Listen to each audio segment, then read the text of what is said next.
저는 서울 도봉구에 사는 30대 중반의 평범한 여성입니다. 제가 오늘 들려드릴 이야기는 제 인생에서 가장 황당하면서도 뼈아팠던 경험에 관한 것입니다.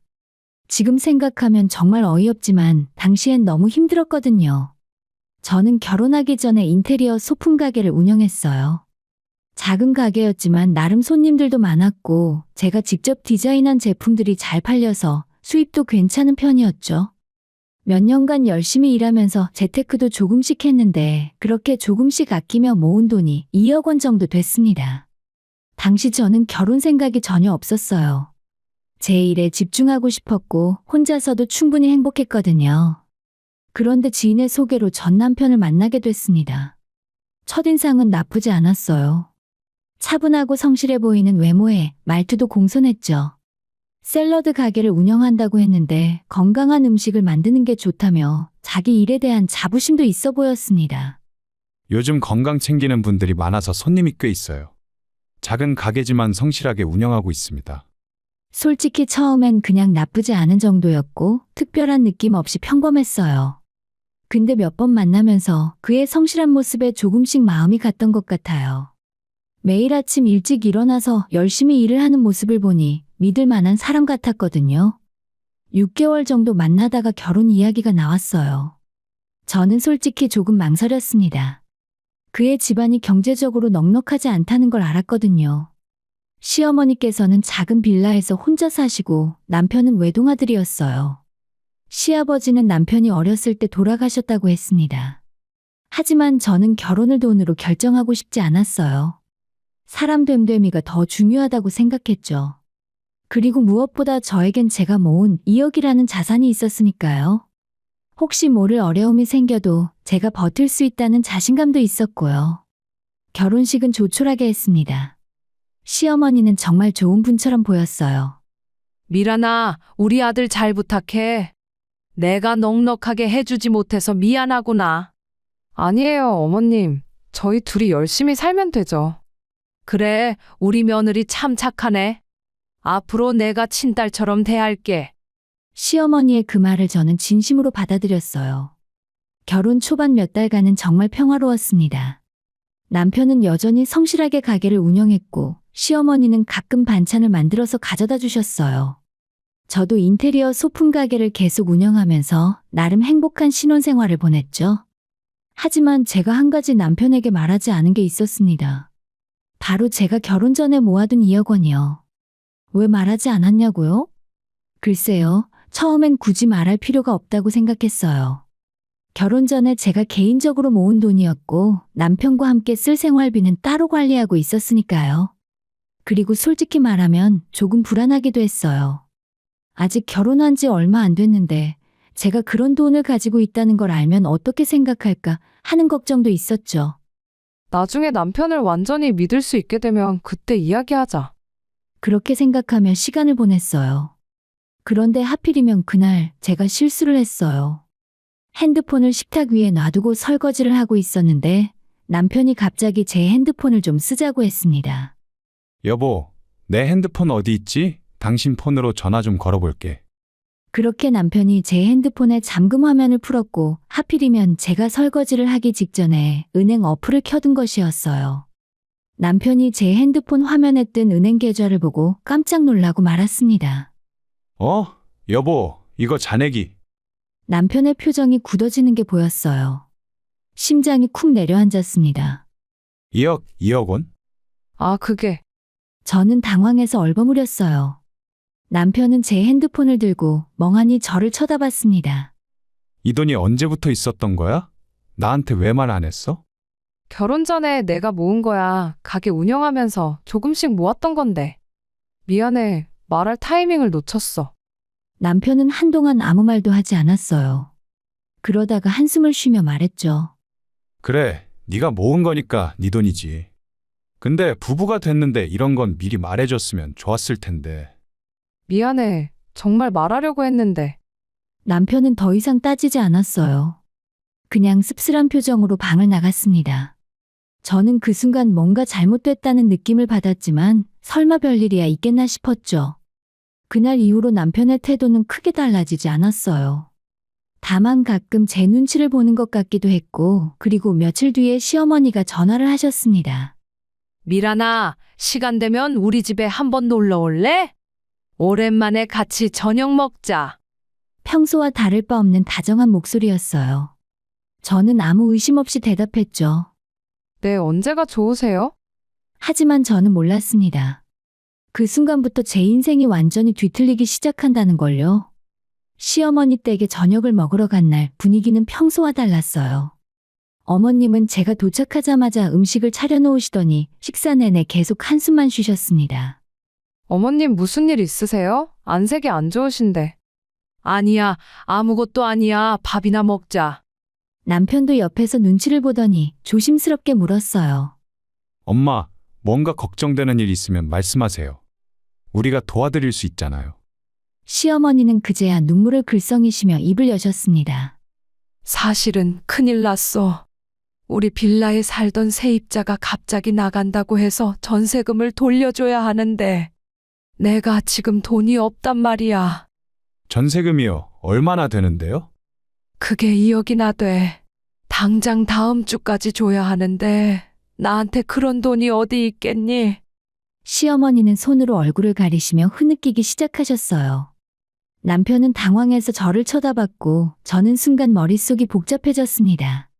아니, 하필이면 2억이라고. 시어머니는 계속해서 말씀하셨어요. 새로운 세입자는 이미 구했어. 그 사람이 다음 달이면 들어온다고 했는데 지금 돈을 못 주면 소송까지 당할 수도 있다는데 어떡하니 정말. 남편이 제 손을 꼭 잡았어요. 그의 눈빛이 말하고 있었죠. 여보, 우리가 좀 도와드려야 하는 거 아니야? 저는 깊은 한숨을 쉬었습니다. 솔직히 불안했어요. 2억이라는 돈이 얼마나 큰 돈인데. 하지만 시어머니는 그동안 저를 정말 잘 대해주셨고 폭염 속에서도 반찬을 만들어 가져다 주시던 모습이 떠올랐습니다. 어머님, 제가 가진 돈이 있긴 한데요. 시어머니의 눈이 커졌어요. 정말? 미라나 정말이니? 네, 근데 조건이 있어요. 차용증을 써주셔야 해요. 그리고 새 세입자가 들어오면 바로 갚아주셔야 하고요. 당연하지. 당연하고 말고. 아이고, 우리 며느리 정말 고맙다. 내가 꼭 갚을게. 새 세입자 들어오면 바로 갚을 테니까. 시어머니는 제 손을 꼭 잡으시며 눈물을 흘리셨어요. 저는 그 눈물이 진심이라고 믿었습니다. 며칠 후에 저는 2억 원을 찾아서 시어머니께 드렸어요. 차용증도 제대로 작성했고 시어머니는 서명하시면서 계속 고맙다는 말씀을 하셨습니다. 미란아, 정말 고마워. 내가 이 은혜 꼭 갚을게. 한 달만 기다려줘. 새 세입자 들어오면 바로 줄게. 네, 어머님, 걱정 마세요. 그날 집으로 돌아오면서 남편이 제 어깨를 토닥이며 말했어요. 여보, 고마워. 우리 엄마 정말 급하셨거든. 괜찮아. 가족인데 당연한 거지. 저는 그렇게 대답했지만 마음 한구석이 무거웠어요. 2억이라는 돈이 그냥 사라진 느낌이랄까요? 하지만 곧 돌려받을 거라고 시어머니를 믿어야 한다고 스스로를 다독였습니다. 그런데 이상한 일이 생기기 시작했어요. 일주일이 지났을 때였어요. 시어머니께 안부 전화를 드렸는데 반응이 이상했습니다. 어머님, 요즘 어떻게 지내세요? 세입자분은 잘 나가셨어요? 응, 나갔어. 그런데 미란아, 나 지금 좀 바쁘니까 나중에 전화할게. 그렇게 전화가 끊겼어요. 평소 같으면 이것저것 물어보시고 오래 통화하시던 분이 1분도 안 돼서 전화를 끊으신 거예요. 바쁘신가 보다 그렇게 생각하고 넘어갔습니다. 하지만 그게 시작이었어요.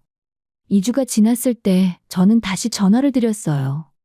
어머님, 저예요. 새 세입자분은 들어오셨어요? 아, 그게 좀 늦어지고 있어. 원래 이번 주에 들어온다고 했는데 날짜를 미룬다네. 아, 그러세요? 그럼 언제쯤 될까요? 모르겠어. 미란아, 나 지금 백화점에서 쇼핑 중이니까 나중에 얘기하자. 네? 백화점이요? 그리고 또 전화가 끊겼습니다. 저는 핸드폰을 들고 멍하니 있었어요. 백화점에서 쇼핑이요? 2억을 빌려가신 분이 급하다고 눈물까지 흘리시던 분이 백화점에서 쇼핑을 하고 계신다고요? 뭔가 이상했어요. 정말 이상했습니다. 남편에게 물어봤어요. 여보, 어머님이 요즘 연락 피하시는 것 같은데 새 세입자는 들어왔대? 아, 엄마가 그러는데 좀 늦어진대. 곧 들어온다고 하시던데? 근데 오늘 백화점에서 쇼핑 중이라고 하시더라. 분명 나한테는 돈이 급하다고 하셨는데. 그게 뭐, 엄마도 스트레스 풀어야지. 너무 신경 쓰지 마. 남편의 대답은 너무 가벼웠어요. 저는 점점 불안해지기 시작했습니다. 한 달이 지났어요. 시어머니에게서는 아무 연락이 없었고, 제가 전화를 해도 짧게 대화하고 끊으시기 일쑤였습니다. 어떤 날은 아예 전화를 안 받으시기도 했어요. 그리고 그쯤 저희 부부는 새 아파트를 알아보고 있었어요. 전세로 살던 집이 좁아서 좀 더 넓은 곳으로 이사하고 싶었거든요. 마침 괜찮은 신축 매물이 나와서 계약까지 했습니다. 잔금은 한 달 후에 치르기로 했고요. 잔금을 치르려면 당연히 시어머니께 빌려드렸던 2억이 필요했어요. 저는 시어머니께 정중하게 말씀드렸습니다. 어머님, 저희가 새 집으로 이사하게 됐어요. 다음 주에 잔금을 치러야 하는데 빌려드렸던 돈 돌려받을 수 있을까요? 전화기 너머로 긴 침묵이 흘렀어요. 미란아, 그게 지금은 좀 어려워. 네? 새 세입자분 들어오셨다고 하지 않으셨어요? 들어오긴 했는데 그 돈으로 다른데 급한데 쓰느라. 저는 귀를 의심했어요. 다른데요? 어머님, 저희 차용증 쓰셨잖아요. 새 세입자 들어오면 바로 갚으신다고 하셨는데. 알아. 근데 지금은 정말 없어. 조금만 기다려줘. 저도 급해요. 잔금 날짜가 정해져 있다고요. 그때 시어머니의 목소리 톤이 변했어요. 그럼 어쩌라고? 나도 지금 없다니까. 짜증 섞인 목소리였어요. 저는 말문이 막혔습니다. 지금 저한테 화내시는 거예요? 화내는 게 아니라 미란아, 네가 좀 이해해줘야지. 나도 사정이 있어. 사정이라뇨? 어머님께서 먼저 빌려달라고 하셨고 새 세입자 들어오면 갚는다고 하셨잖아요. 그래, 알았어. 그런데 말이야. 시어머니는 잠시 뜸을 들이시더니 충격적인 말을 하셨습니다. 미란아, 차라리 우리 같이 살자. 내가 그 돈 다 줄 테니까 너희가 사는 아파트를 나랑 공동 명의로 하면 어떻겠니? 네?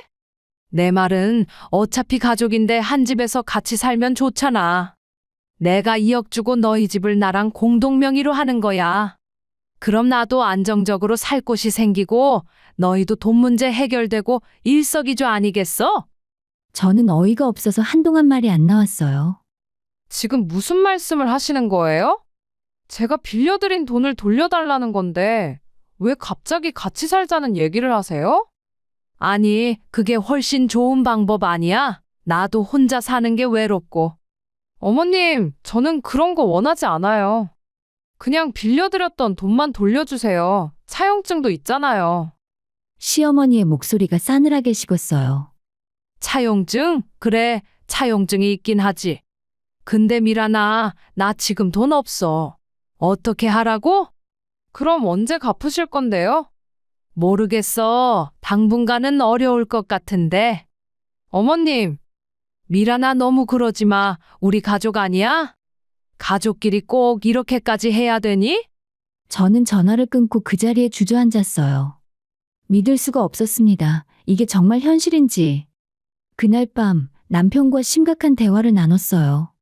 어머님이 돈을 안 갚으신데 대신 같이 살면서 아파트 공동명의 하자고 하시는데 이게 말이 돼? 남편은 난처한 표정을 지었어요. 그게 엄마도 나름 생각이 있으신 것 같은데. 무슨 생각? 빌린 돈은 갚아야 하는 거 아니야? 알아. 근데 여보, 엄마 입장도 생각해봐. 혼자 사시는 것도 힘드시고. 그래서 내 돈으로 같이 살자고? 공동명의까지 하라고? 이건 아니잖아. 우리는 그날 밤 처음으로 크게 싸웠어요. 남편은 끝까지 어머니 편을 들었고 저는 배신감에 잠을 이룰 수가 없었습니다. 다음 날 저는 다시 시어머니께 전화를 드렸어요. 마지막으로 한 번 더 정중하게 말씀드려 보려고요. 어머님, 제 말 좀 들어주세요. 저도 잔금 날짜가 정해져 있어요. 제발 돈을 돌려주세요. 시어머니는 차갑게 대답하셨습니다. 미란아, 나 지금 돈 없어. 공동명의 하면 줄 수 있는데 그것도 싫다면서? 그럼 나도 어쩔 수 없어. 이건 사기예요. 차용증까지 쓰셨으면서. 며느리가 시어머니한테 사기라고 하는 거야? 그리고 또다시 전화가 끊겼습니다. 저는 그 순간 깨달았어요. 시어머니는 처음부터 돈을 갚을 생각이 없으셨던 거예요. 그 눈물도 간절한 부탁도 전부 연기였던 겁니다. 더 큰 배신은 남편마저 시어머니 편을 든다는 거였어요. 저는 완전히 고립됐습니다. 시어머니와의 통화 이후 남편의 태도는 더욱 노골적으로 변했어요. 그날 저녁 남편이 퇴근하고 집에 돌아왔을 때 저는 냉정하게 말했습니다. 우리 진지하게 얘기 좀 해야겠어. 어머님이 돈을 안 갚으신다고 하시는데 이건 정말 아니잖아. 남편은 소파에 앉으며 한숨을 쉬었어요. 여보, 엄마 입장도 이해해줘야지. 엄마도 혼자 사시면서 힘드신 거 있잖아. 힘드신 건 알겠는데 빌린 돈은 갚아야 하는 거 아니야? 차용증까지 쓰셨는데. 알아, 근데 말이야. 남편은 잠시 머뭇거리더니 본심을 드러내기 시작했어요. 사실 나도 엄마 말씀이 나쁘지 않은 것 같아. 우리 같이 살면 좋잖아. 엄마도 외롭지 않으시고 우리도 넓은 집에서 살 수 있고. 무슨 소리야? 우리가 산다는 집을 왜 어머님이랑 공동명의로 해야 되는 건데? 여보, 우리 가족이잖아. 가족끼리 그 정도는 할 수 있지. 가족이면 빌린 돈을 안 갚아도 돼. 그게 가족이야. 남편의 표정이 굳어졌어요. 당신 지금 너무 이기적인 거 아니야? 엄마가 얼마나 힘드신데 2억 정도야 큰일 아니잖아. 2억 정도? 2억이 작은 돈이야? 우리한테는 작은 돈이잖아. 당신 돈 많으면서 왜 이렇게 쪼잔하게 구는 거야? 그 순간 저는 깨달았어요. 남편이 저를 보는 시선이 달라졌다는 걸요. 이제 저는 사랑하는 아내가 아니라 그냥 돈 많은 사람일 뿐이었습니다. 지금 나한테 쪼잔하다고 했냐? 아니, 그게 아니라 여보 들어봐. 우리 부부잖아. 당신 돈이 내 돈이고 내 돈이 당신 돈이지. 그런데 엄마한테 2억 정도 빌려드리는 게 뭐가 문제야? 빌려드리는 건 문제 없어. 근데 갚지 않는 게 문제라고. 그래서 같이 살면서 공동명의 하자는 거잖아. 그럼 서로 상부상조 아니야? 저는 어이가 없어서 웃음이 나왔어요. 상부상조? 내 돈으로 산 집을 어머님이랑 반반 나눠 가지는 게 상부상조야. 남편은 짜증을 내기 시작했어요. 아, 진짜 당신 왜 이렇게 따지고 들어? 가족끼리 이래야 되냐? 가족이면 사기를 쳐도 돼? 사기? 지금 우리 엄마한테 사기꾼이라고 하는 거야? 사실이잖아. 돈 빌려가서 안 갚으면 사기지 뭐야. 그날 밤 우리는 다시 심하게 다투었고 남편은 결국 짐을 싸기 시작했습니다. 나 여기서 못 살겠어. 당신이 생각을 바꿀 때까지 엄마 집에 가 있을게. 뭐? 지금 집을 나간다고? 그래, 당신이 정신 차릴 때까지 나 안 돌아올 거야. 공동명의 하기로 결정하면 그때 연락해. 지금 나한테 협박하는 거야? 남편은 대답 대신 현관문을 쾅 닫고 나가버렸어요. 저는 텅 빈 집에 혼자 남겨졌습니다. 그날 이후로 남편은 정말로 시어머니 집에서 지냈어요. 전화를 해도 받지 않았고 문자를 보내도 답이 없었습니다. 이틀 후에 남편에게서 드디어 연락이 왔어요. 생각 정리됐어? 무슨 생각? 공동명의 말이야. 그거 하기로 결정했으면 집에 갈게. 여보, 우리 이렇게까지 해야 돼. 제발 정상적으로 얘기 좀 하자.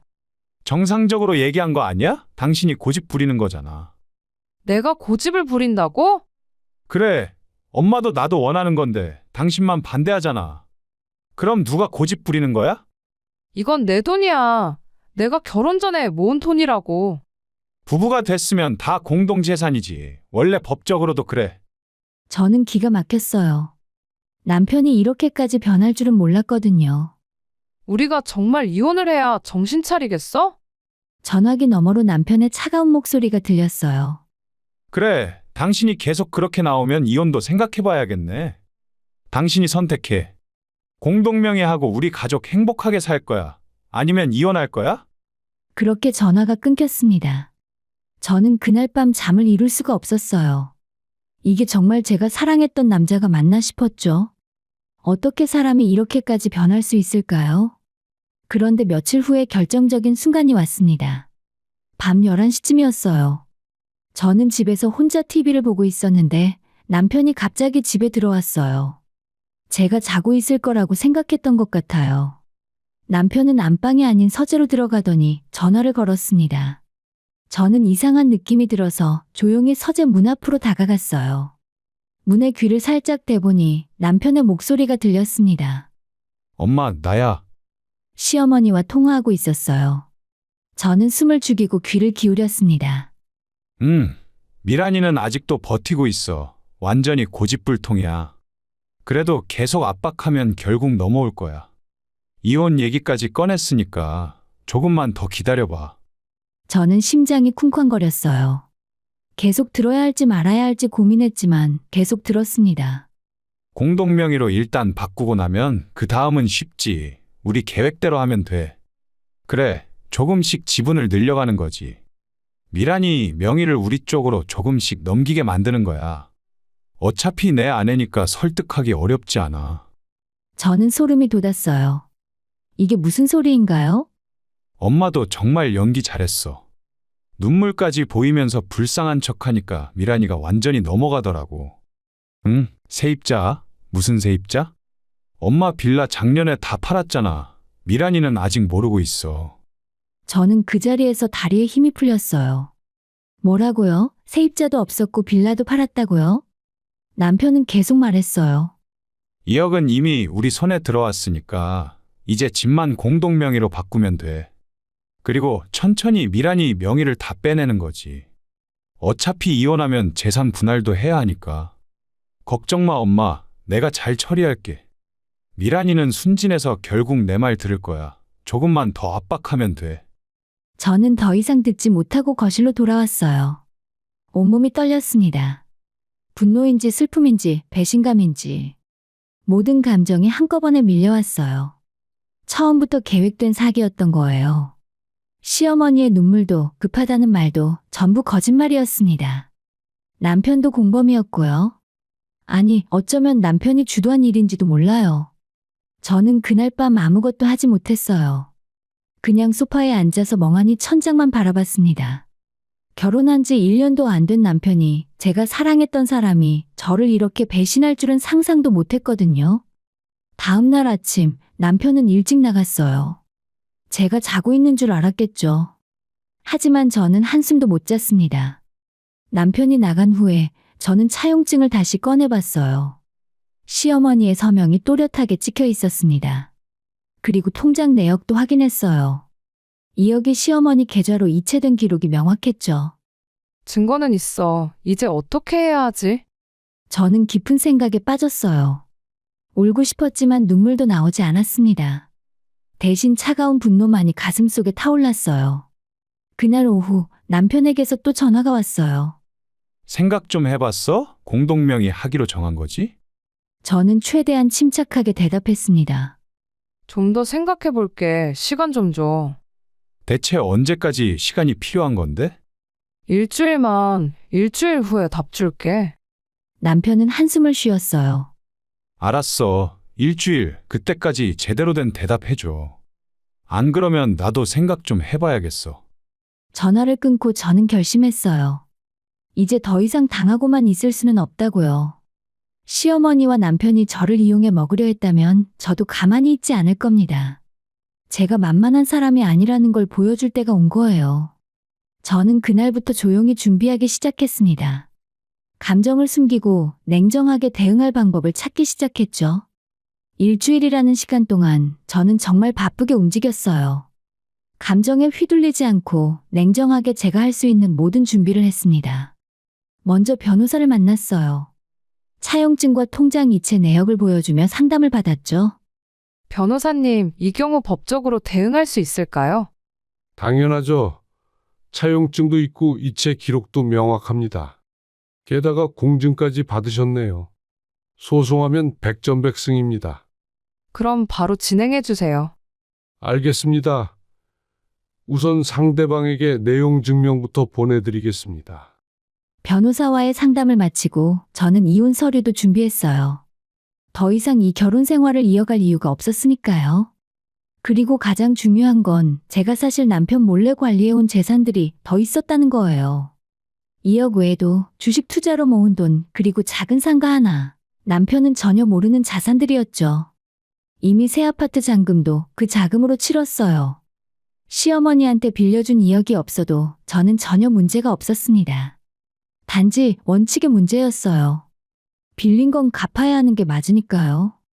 일주일이 지난 날, 저는 시어머니께 전화를 걸었어요. 어머님 저예요. 미란아, 생각 정리됐니? 시어머니의 목소리는 여전히 뻔뻔했어요.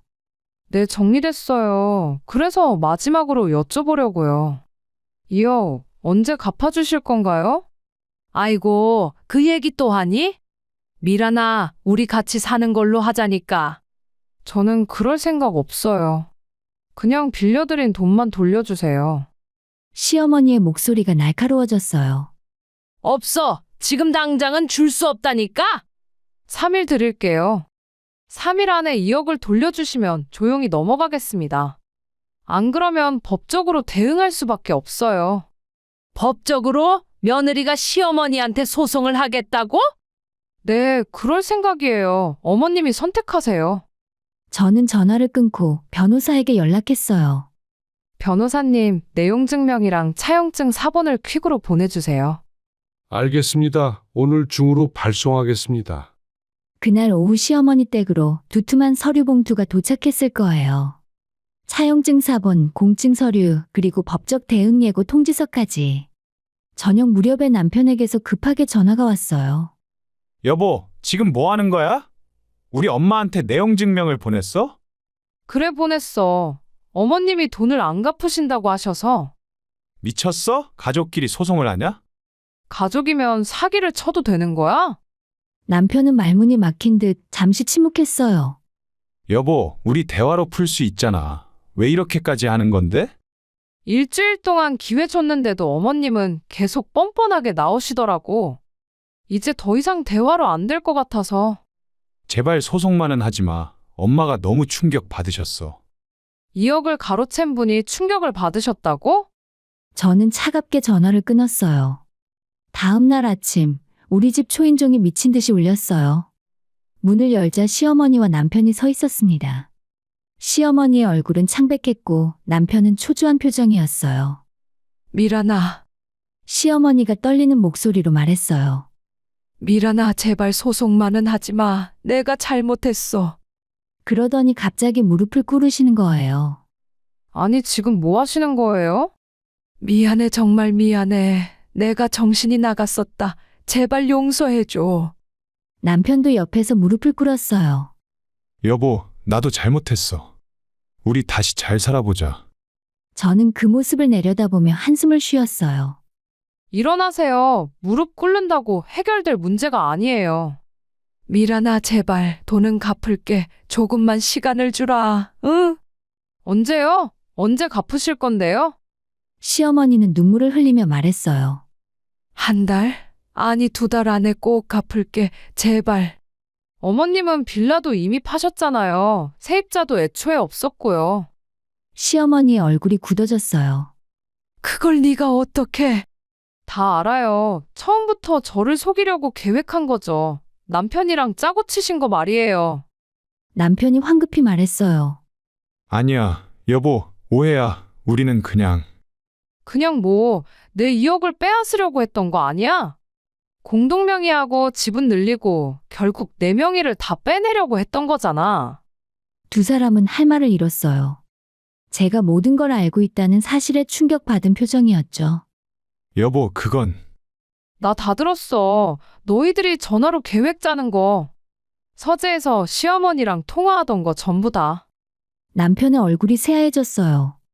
이혼할 거야. 제가 차갑게 말하자 시어머니가 다시 매달렸어요. 안 돼. 이혼은 안 돼. 미란아, 제발 우리 아들하고 헤어지지 마. 왜요? 어차피 저한테 돈만 필요했던 거 아니에요? 이제 그 돈도 못 건드리게 됐는데 저를 왜 붙잡으려고 하세요? 저는 가방에서 서류 봉투를 꺼냈어요. 이혼 서류예요. 서명하세요. 남편은 멍한 표정으로 서류를 받아들었어요. 여보, 정말 이렇게까지 해야 돼? 이렇게까지 해야 돼. 그때 시어머니가 다급하게 물었어요.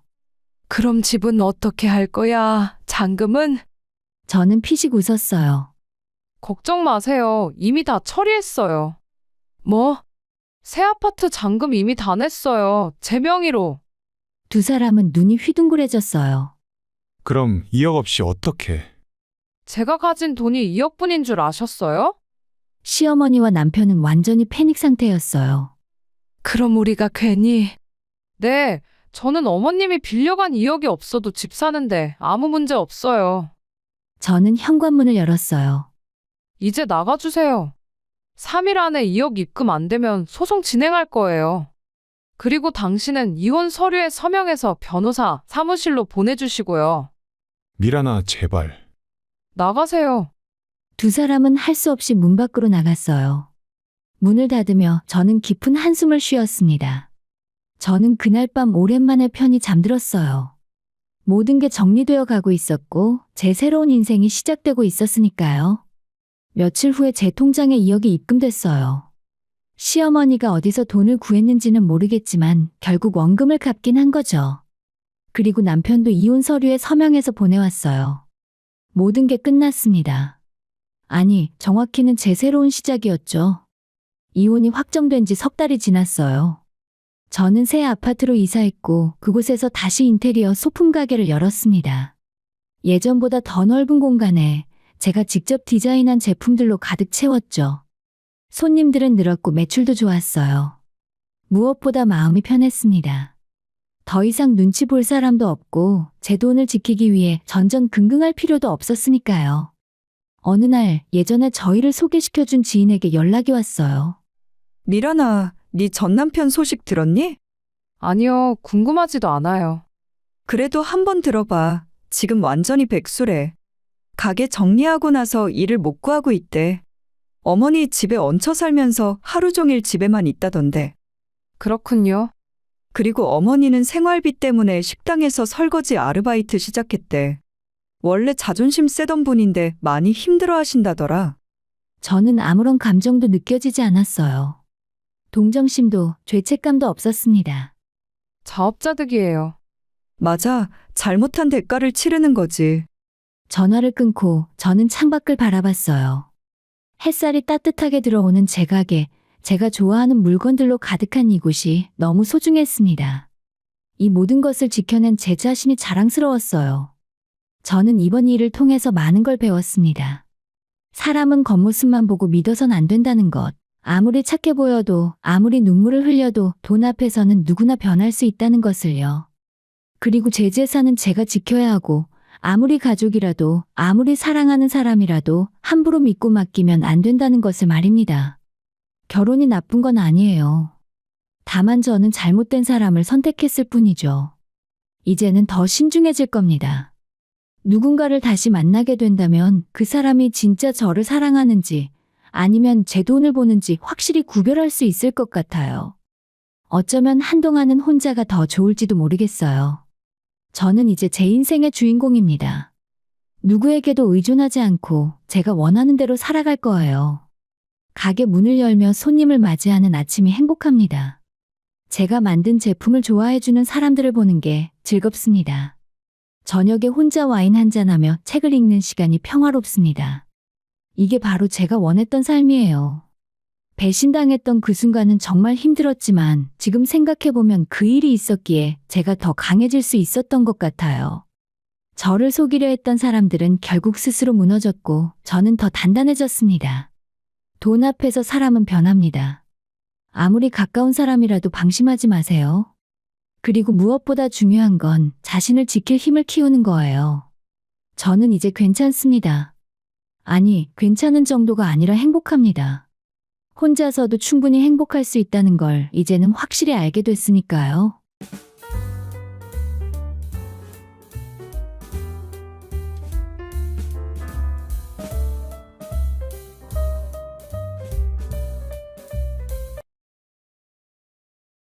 장모님은 걔 솔직히 좀 불편해. 차라리 호텔 잡아드려. 저는 30대 직장인이에요. 제 커리어와 독립적인 삶을 무엇보다 중요하게 생각하는 사람이죠. 결혼을 하더라도 제 일을 포기하고 싶지 않았고 남편과 평등한 관계에서 서로를 존중하며 살고 싶었어요. 그리고 연애 시절의 남편은 제 가치관을 정말 잘 이해해 주는 것처럼 보였어요. 나도 네 생각에 완전 동의해. 요즘 시대의 여자라고 집안일만 하라는 게 말이 돼. 우리 결혼하면 집안일도 육아도 다 같이 하자. 그의 말은 진심처럼 들렸어요. 프로포즈를 받았을 때도 저는 한 번 더 확인했죠. 정말 괜찮아? 나는 결혼해도 계속 일할 거고 야근도 있을 수 있어. 어쩌면 출장도 가야 할 수도 있고. 당연하지. 나도 너가 하고 싶은 일 하면서 사는 게 좋아. 우리 서로 응원하면서 살자. 그 말을 믿었어요. 아니, 믿고 싶었던 걸지도 몰라요. 상견례와 결혼 준비 과정은 순조로웠어요. 양가 부모님 모두 조용하고 점잖은 분들이셨죠. 특히 시부모님은 말수가 적고 얌전한 인상이었어요. 결혼식 준비 과정에서도 거의 의견을 내지 않으셨고 저희 의견을 존중해 주시는 것처럼 보였어요. 아들이랑 며느리가 알아서 잘하겠지. 우리는 뭐 잘 모르니까. 시어머니의 그 말을 들었을 때 저는 안도했어요. 이분들은 간섭하지 않는 스타일이구나 싶었거든요. 결혼식은 화려하지 않았지만 따뜻하게 진행했습니다. 양가 가족들이 모두 축복해 주셨고 저는 정말 행복했어요. 신혼여행에서 돌아와 신혼집에 짐을 풀 때도 남편은 여전히 다정했어요. 여보, 이제 우리 집이네.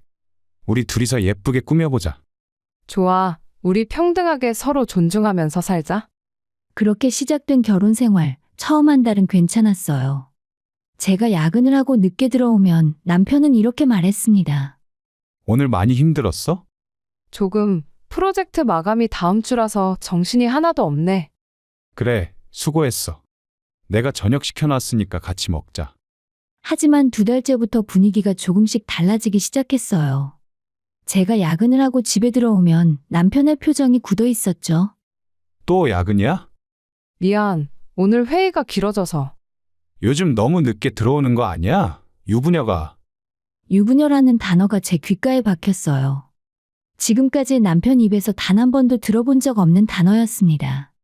무슨 소리야? 나 원래 일 열심히 하는 거 알잖아. 알긴 아는데 그래도 이제 결혼했으니까 좀 조절해야 하는 거 아니야? 분명 결혼 전에는 괜찮다고 하지 않았나요? 그리고 결혼 3달째 남편의 태도는 더욱 노골적으로 변했어요. 당신 집안일은 왜 이렇게 안 해? 아침 설거지도 그대로 쌓여 있고. 나도 피곤해. 먼저 퇴근한 당신이 할 수도 있잖아. 집안일 같이 하기로 해놓고. 나도 오늘 회사에서 일하고 왔는데? 나도 일했잖아. 남자랑 여자가 똑같냐? 아무리 그래도 너는 집안일을 좀 해야지. 그 순간 머릿속이 하얘졌어요. 연애할 때 했던 모든 약속들이 거짓말이었던 걸까요? 아니면 원래 이런 사람이었는데 제가 속은 걸까요? 그리고 얼마 후 결정적인 사건이 있었어요. 회사에서 급하게 전화가 와서 주말에 출장을 가야 하는 상황이 생긴 거예요. 여보 미안한데 이번 주말에 1박 2일 부산 출장 가야 할 것 같아. 뭐? 주말에? 너 지금 장난해? 아니 갑자기 클라이언트가. 클라이언트고 뭐고 유부녀가 주말에 출장을 가. 그것도 부산을? 너 다른 속셈 믿는 거 아니야? 속셈이라니. 저는 제 귀를 의심했어요. 이 사람이 지금 저를 뭐로 보는 거죠? 무슨 소리야? 회사 일이라니까. 믿을 수가 없네. 결혼하고 나서 완전히 변한 것 같아. 변한 건 남편이지 저는 변한 적이 없습니다.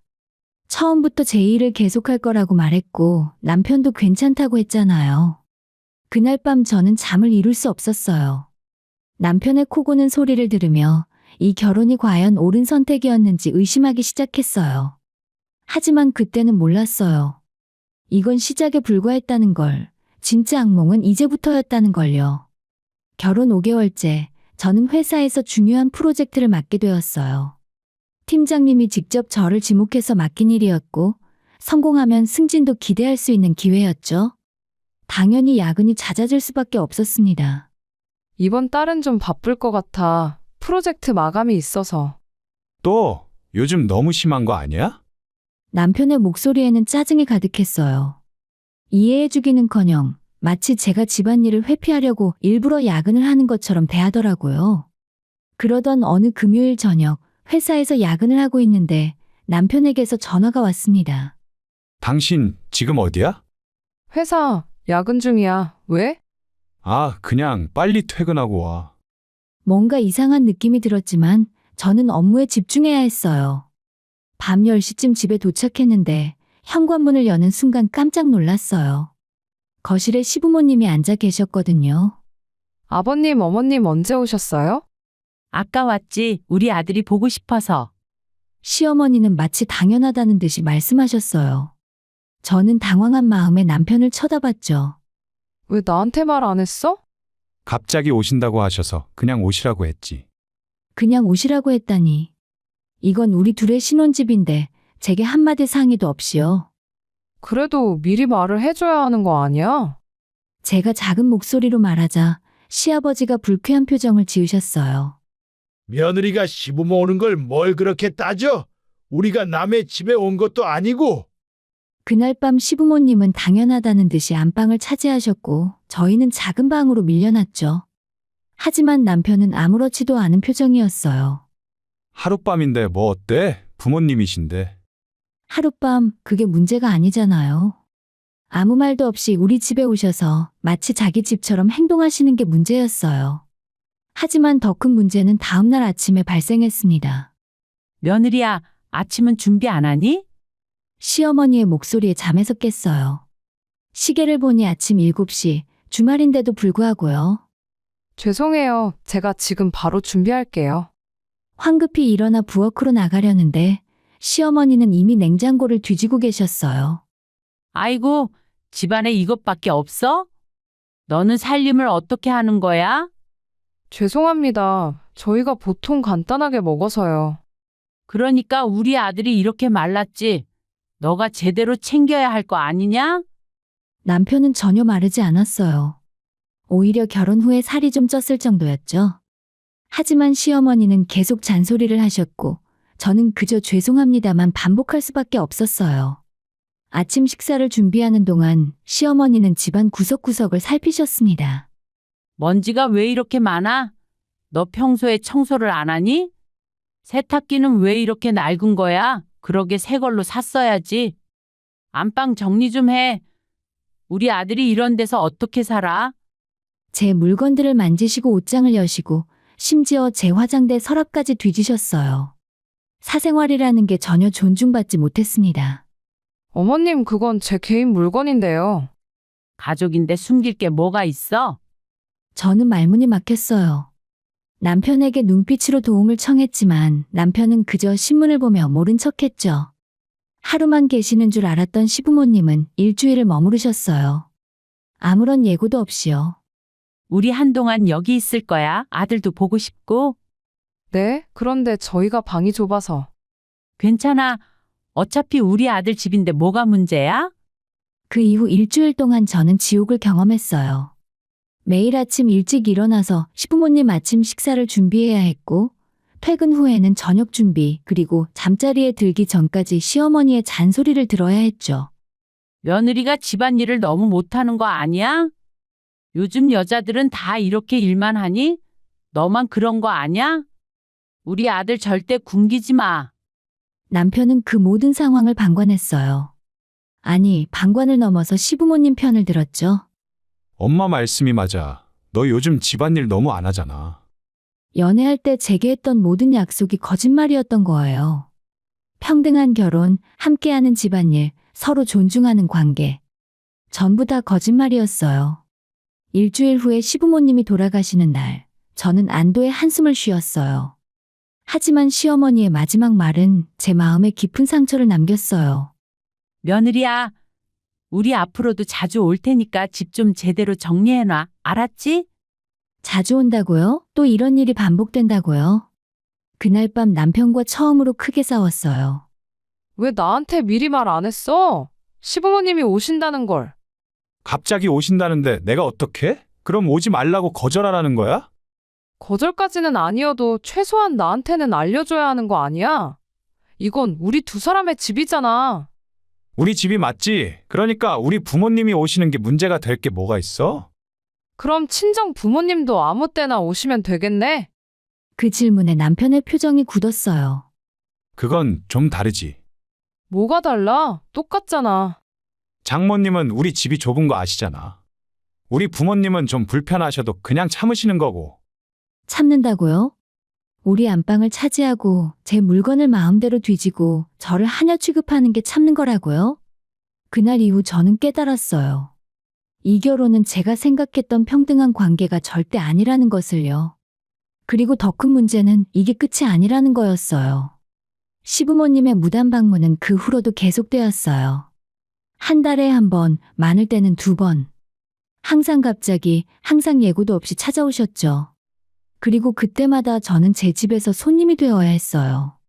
결혼 8개월째 친정 어머니에게서 전화가 왔어요. 딸, 엄마가 요즘 무릎이 아파서 병원에 갔더니 수술을 해야 한대. 네? 수술이요? 심각한 거예요? 아니, 그리 큰 수술은 아니고 간단한 거래. 그런데 기왕이면 여기 말고 서울에 있는 큰 병원에서 하는 게 좋겠다고 하셔서. 어머니는 지방에 사셨어요. 서울까지 오시려면 꽤 먼 거리였죠. 저는 당연히 어머니를 우리 집에 모시기로 마음먹었어요. 엄마, 병원 예약하고 전날에 올라와서 우리 집에서 주무세요. 수술 전날 편하게 쉬시다가 병원 가시면 되잖아요. 그래도 되겠니? 사위한테 미안한데. 괜찮아요. 우리 집인데 뭐. 하지만 남편에게 말했을 때 그의 반응은 제 예상을 완전히 벗어났어요. 뭐? 장모님이 우리 집에 온다고? 수술 때문에 서울에 오셔야 해서 하루만 주무시면 돼. 안 돼. 뭐? 안 된다니까. 나는 모르는 사람이랑 같은 집에서 못 자. 저희 어머니를 모르는 사람이라고요? 무슨 소리야? 우리 엄마잖아. 그래도 불편해. 차라리 장모님 호텔 잡아드려. 수술 전날인데 호텔에서 주무시라고? 너 지금 정신이 있는 거야? 그럼 네가 같이 호텔 가든가. 나는 싫어. 저는 믿을 수가 없었어요. 시부모님은 한 달에 한두 번씩 예고도 없이 오셔서 며칠씩 묵으시면서 제 어머니는 수술 전날 하루도 못 주무시게 하겠다고요? 너희 부모님은 맨날 오시잖아. 그것도 갑자기. 그건 우리 부모님이고 장모님은 좀 다르지. 뭐가 달라? 우리 부모님은 내 부모니까 당연한 거고 장모님은 그냥 내가 너무 불편하다고. 당연하다는 게 대체 뭔가요? 너 지금 말이 되는 소리를 하는 거야? 우리 엄마는 수술 때문에 오시는 건데. 그래서 수술이면 더더욱 병원 근처 호텔에 계시는 게 낫지 않아? 병원 근처는 우리 집이잖아. 여기서 택시 타고 15분이면 가는데. 하지만 남편은 절대 안 된다는 입장이었어요. 아무리 싸워도 아무리 설득해도 소용없었죠. 결국 어쩔 수 없이 저는 어머니를 호텔에 모셨어요. 차마 어머니가 보는 앞에서 남편과 싸울 수는 없겠더라고요. 수술 전날 밤 호텔방에서 어머니와 단둘이 앉아 있었죠. 괜찮아. 엄마는 호텔도 편해. 어머니는 웃으셨지만 저는 눈물이 났어요. 수술을 앞두고 불안해하실 어머니를 왜 제가 호텔에 모셔야 하는 건가요? 이게 정상인가요? 엄마, 미안해요. 제가 무능해서. 무슨 소리야? 사위가 불편해한다는데 억지로 갈 수는 없잖니. 불편하다고요? 일주일씩 우리 집을 점령하는 시부모님은 불편하지 않고 하루 주무시는 제 어머니는 불편하다고요? 그날 밤 호텔에서 어머니와 함께 자다가 새벽에 몰래 울었어요.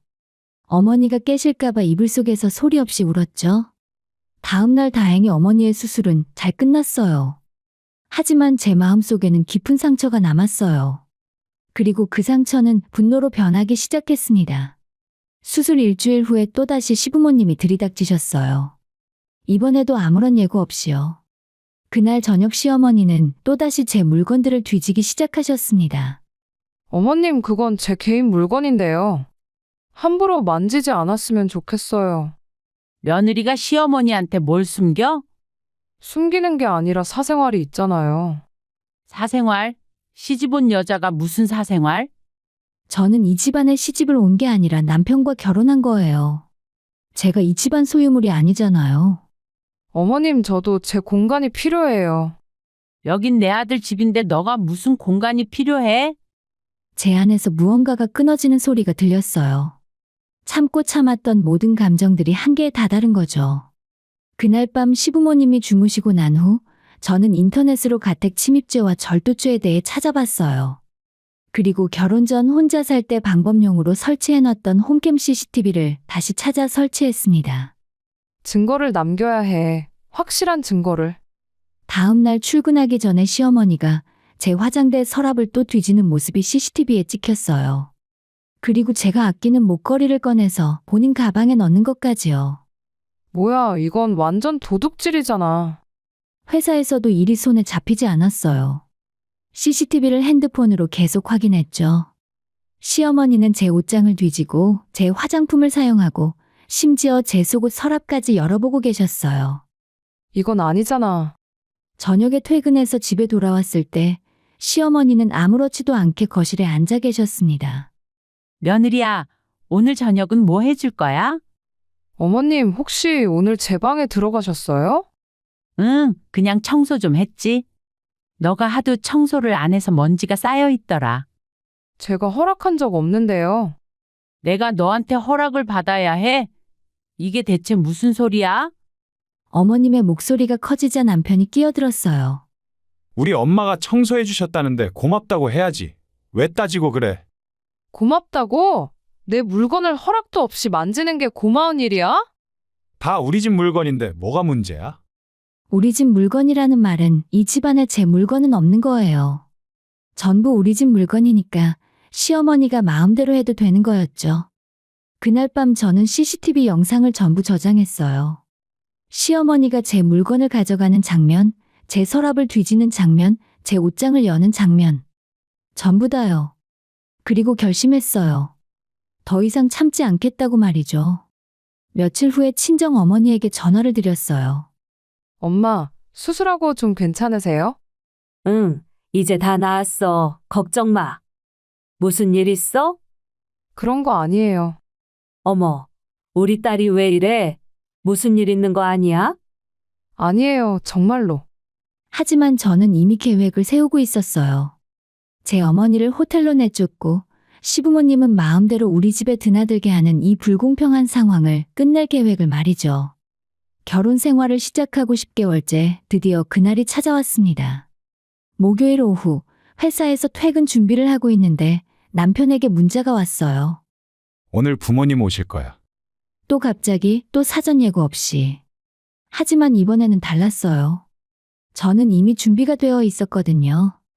알았어. 몇 시쯤? 지금 바로 오신대. 퇴근하면서 저녁거리 사서 밥 좀 해놔. 저는 일부러 회사에서 늦게까지 야근을 했어요. 그리고 CCTV 앱으로 집안 상황을 실시간으로 확인했죠. 오후 6시 30분 남편이 시부모님을 데리고 집에 들어왔어요. 시어머니는 들어오자마자 곧장 제 방으로 향했습니다. CCTV에 모든 게 찍히고 있었어요. 시어머니가 제 옷장을 여는 장면, 제 서랍을 뒤지는 장면, 그리고 제가 아끼는 귀걸이를 가방에 넣는 장면까지요. 시아버지도 마찬가지였어요. 거실 서랍을 뒤지더니 제 노트북을 함부로 만지고 심지어 제 가방까지 열어보더라고요. 저는 휴대폰을 꽉 쥘 정도로 분노가 치밀어 올랐지만 참았어요. 조금만 더 증거를 모아야 했으니까요. 그리고 오후 8시 저는 집으로 향했어요. 현관문 앞에서 잠시 멈춰섰죠. 심호흡을 크게 하고 문을 열었어요. 다녀왔습니다. 거실에는 시부모님이 편하게 앉아 TV를 보고 계셨어요. 마치 자기 집처럼요. 어머님, 아버님 언제 오셨어요? 아까 왔지. 너는 맨날 늦게 들어오네? 회사 일이 있어서요. 저는 가방을 내려놓고 방으로 들어갔어요. 예상대로 제 물건들이 흐트러져 있었어요. 서랍은 열려 있었고 옷장 문도 제대로 닫히지 않았더라고요. 그리고 제 귀걸이가 없어져 있었어요. 이제 됐어. 저는 천천히 거실로 나왔어요. 어머님, 혹시 오늘도 제 방에 들어가셨어요? 응, 아까 청소 좀 했지. 그러면서 제 물건을 가져가셨나요? 시어머니의 표정이 굳었어요. 뭐? 무슨 소리야? 제 귀걸이가 없어졌거든요. 엄마가 사주신 건데. 그런 거 모르는데 며느리가 어디 잃어버린 거 아니야? 아니에요. 분명히 서랍에 있었어요. 그런데 지금 없어요. 남편이 끼어들었어요. 너 지금 우리 엄마를 의심하는 거야?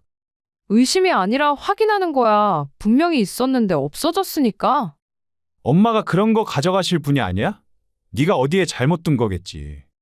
저는 휴대폰을 꺼냈어요. 그럼 CCTV를 한번 볼까? 뭐? CCTV 방에 설치했거든. 아마 어떻게 없어졌는지 다 찍혀 있을 거야. 그 순간 시어머니의 얼굴이 하얗게 질렸어요. 너 언제 CCTV를 설치한 거야? 왜요? 제 집인데 CCTV 설치하면 안 돼요? 이 집에 CCTV를 우리도 모르게? 네, 제 집이니까요. 제가 어머님 허락받을 필요는 없죠. 시아버지가 벌떡 일어났어요. 이게 지금 무슨 짓이야? 너 우리를 의심하는 거야. 의심이 아니라 확인이에요. 그리고 도둑 맞았다고 지금 바로 경찰에 신고하겠습니다. 경찰, 너 미쳤어? 저는 이미 112를 누르고 있었어요. 여보세요, 경찰서죠? 지금 제 집에 도둑이 들었어요. 뭐? 도둑? 남편이 소리쳤지만 저는 차분하게 말을 이어갔어요. 네, 가택 침입과 절도죄로 신고합니다. 주소는요? 너 지금 정말 미친 거야? 우리 부모님을 도둑이라고? 도둑 맞잖아? 남의 집에 허락 없이 들어와서 물건 가져갔으니까. 남의 집? 우리 아들 집인데? 시어머니가 소리쳤어요. 진명이 저예요. 제 집이에요. 어머님은 허락 없이 들어오신 거고 제 물건을 훔쳐가신 거예요. 사실 저희 집은 결혼 전에 제가 살던 집이었어요. 전세로 살고 있던 집을 남편과 결혼하며 매입을 했고 같이 대출만 반씩 갚아나가고 있었던 거죠. 너 이러면 우리 아들이랑 끝이야. 네, 끝내려고 하는 거예요.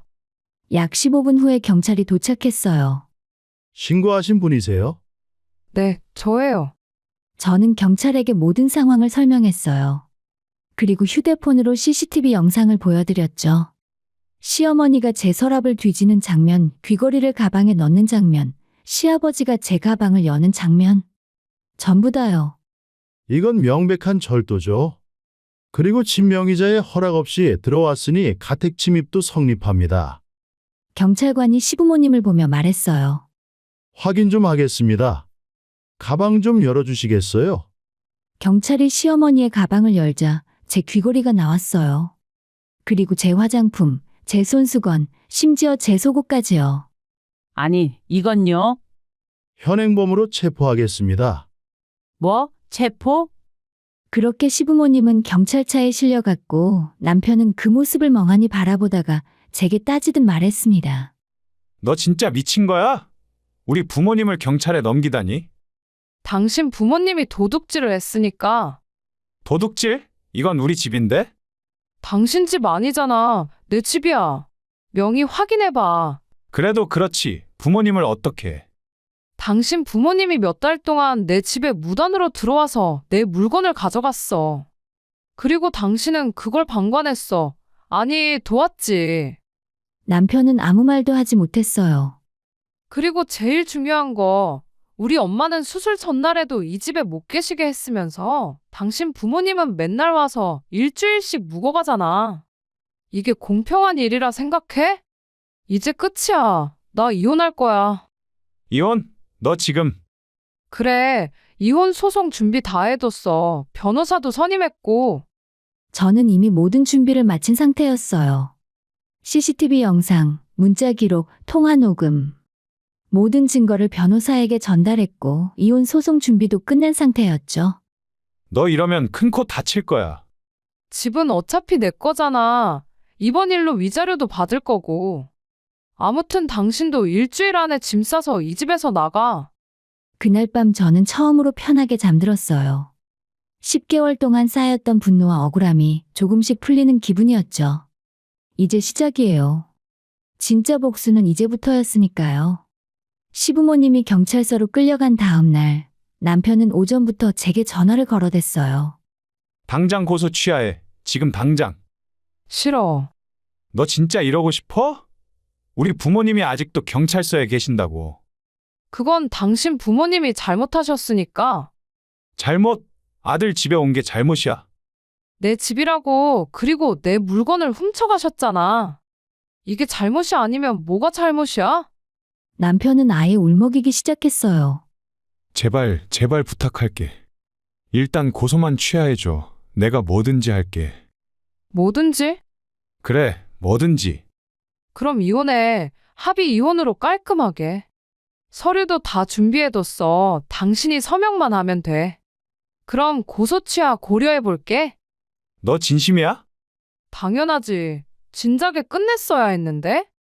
하지만 남편은 제 제안을 거절했어요. 그리고 이틀 후에 시부모님이 경찰서에서 나오셨습니다. 나오자마자 바로 제게 전화를 하시더군요. 야, 너가 감히 우리한테 뭐 하는 짓이야? 시아버지의 목소리였어요. 욕설이 쏟아졌지만 저는 차분하게 대답했어요. 제 물건을 훔쳐가신 대가예요. 훔쳐? 우리가 언제? CCTV 영상 다 같이 보셨잖아요. 이미 경찰에 제출했어요. 재판에서도 쓸 거고요. 재판? 무슨 재판? 이혼 소송이요. 그리고 손해배상 청구도 할 거예요. 이혼을 하겠다고? 우리 아들이랑? 네, 다음 주에 소장 접수해요. 그러자 옆에 있던 시어머니가 전화를 가로챘어요. 너 이러면 끝이야. 우리가 가만히 있지 않을 거야. 네, 가만히 있지 마세요. 어차피 법정에서 뵐 거예요. 전화를 끊고 나서 저는 변호사 사무실로 향했어요. 증거자료 정말 완벽하시네요. CCTV 영상의 날짜 시간까지 다 찍혀 있고. 변호사님은 제가 준비한 자료들을 보며 만족스러운 표정을 지으셨어요. 문자 메시지 기록도 있고 시부모님의 무단 방문 일지도 정리되어 있고 특히 장모님 수술권은 정말 결정적이네요. 이혼 가능할까요? 가능한 정도가 아니라 위자료까지 충분히 받을 수 있어요. 배우자의 부모가 지속적으로 가택 침입과 절도를 저질렀고 배우자는 이를 보고도 방조했으니까요. 얼마나 받을 수 있을까요? 보수적으로 잡아도 3천만 원. 어차피 집이 본인 명의니까 재산 분할도 거의 없고요. 그날 밤 남편이 집에 왔어요. 아니, 정확히는 제가 살고 있는 집에 들어오려고 했죠. 하지만 저는 이미 현관 비밀번호를 바꿔놨어요. 문 열어. 왜 비밀번호를 바꿨어? 당신 집 아니잖아. 내가 여기서 살았는데. 살았지. 근데 이제는 안 살게 됐잖아. 우리 이혼할 거니까. 아직 이혼 안 했잖아. 너 진짜 이럴 거야? 남편은 결국 친구 집으로 갔어요. 그 시간에 자기 부모 집으로 가기는 민망했나 봐요. 일주일 후에 정식으로 이혼 소장을 접수했습니다. 남편은 끝까지 협의를 하지 않고 버티는 바람에 결국 재판까지 가게 됐죠. 첫 재판날 법정에서 시부모님과 남편을 마주쳤어요. 시어머니는 제게 돕기 어린 눈빛을 보냈어요. 너 같은 것이 며느리라니 우리가 눈이 삐었지? 저도 이런 분들이 제 시부모님이라는 게 아직도 믿기지 않아요. 재판은 제게 유리하게 흘러갔어요. CCTV 영상이 결정적이었죠. 시어머니가 제 물건을 가져가는 장면, 시아버지가 제 서랍과 가방을 뒤지는 장면까지. 모든 게 명확했어요. 남편 측 변호사가 항변했어요. 그래도 부부 사이인데 이 정도로 이혼 사유로는 부족합니다. 하지만 우리 변호사님이 바로 반박하셨어요. 배우자의 부모가 명백한 범죄를 저질렀고 배우자는 이를 알고도 방조했습니다. 게다가 원고의 친정어머니가 수술 전날 하루도 묵지 못하게 하면서 자신의 부모는 며칠씩 머물게 했습니다. 이는 명백한 차별이자 학대입니다. 그리고 저는 친정엄마 수술건을 자세히 설명했어요. 어떻게 호텔에 모실 수밖에 없었는지, 남편이 어떤 말을 했는지까지요. 판사님은 제 이야기를 다 듣더니 고개를 끄덕이셨어요. 충분히 이해합니다. 남편이 배우자로서의 의무를 다하지 않았군요. 두 번째 재판에서 재산 분할과 위자료 문제가 다뤄졌어요. 남편 측에서는 집의 절반을 요구했어요. 결혼 생활 동안 함께 산 집이고 대출도 함께 갚았는데 절반은 제 의뢰인 몫입니다. 하지만 저는 준비된 자료를 제출했어요. 이 집은 애초에 결혼 전에 제가 전세로 살던 집이고 결혼을 하면서 제 명의로 구입했습니다. 남편 측에서는 대출금 조금 갚은 것밖에 없어요. 통장 내역과 부동산 계약서를 증거로 제출했죠. 판사님은 남편 측 주장을 기각하셨어요. 재산분할 청구권이 인정되지 않습니다. 남편은 결혼 생활 중 본인이 부담한 대출금에 대해서만 권리가 있습니다. 세 번째 재판에서 위자료가 결정됐어요. 피고는 원고에게 위자료 5천만 원을 지급하라. 남편은 그 자리에서 주저앉았어요. 5천만 원이요. 제가 그런 돈이 어디 있어요? 매달 일정 금액씩 변제하세요. 판사님의 판결은 단호했어요. 재판이 끝나고 나오는데 시어머니가 제 앞을 막아섰어요. 너 우리한테 이러고 잘 살 수 있을 것 같아? 네, 잘 살 거예요. 당신들보다는. 우리 아들 인생 망쳐놓고 본인이 스스로 망친 거예요. 제가 아니라. 시어머니는 눈물까지 흘렸지만 저는 전혀 동정심이 들지 않았어요. 한 달 후에 이혼이 확정됐어요. 그리고 남편은 매달 제 계좌로 위자료를 입금하기 시작했죠. 시부모님은 졸지에 다 큰 아들 부양까지 떠안고 그렇게 좋아하던 아들과 함께 살게 되었습니다. 약 10개월 동안의 지옥 같은 결혼 생활은 완전히 끝났습니다. 이혼 확정 후 6개월이 지났고 저는 여전히 같은 회사에서 일하고 있어요. 오히려 전보다 더 열심히 일하고 있죠. 더 이상 야근을 핑계 삼아 저를 비난하는 사람도 없고 집에 가면 유부녀가 왜 이렇게 늦냐는 소리를 들을 일도 없어요. 제 시간을 온전히 제가 사용할 수 있다는 게 이렇게 자유로운 거였습니다. 그리고 주말에는 어머니를 자주 뵈러 가요. 어머니는 항상 저를 이해해 주셨고 제 선택을 응원해 주셨죠. 지금도 매달 남편에게서 위자료가 입금됐다는 알림이 와요. 정확히 법원에서 정한 금액만큼요. 시부모님이 힘들게 산다는 소식도 들려왔지만 저는 전혀 미안하지 않았습니다. 자기가 한 일의 대가를 치르는 거라고 생각합니다. 그날 이후 저는 많은 걸 배웠어요. 참는 게 미덕이 아니라는 것, 부당한 대우를 받으면 맞서 싸워야 한다는 것을. 그리고 무엇보다 나 자신을 가장 먼저 지켜야 한다는 것을요.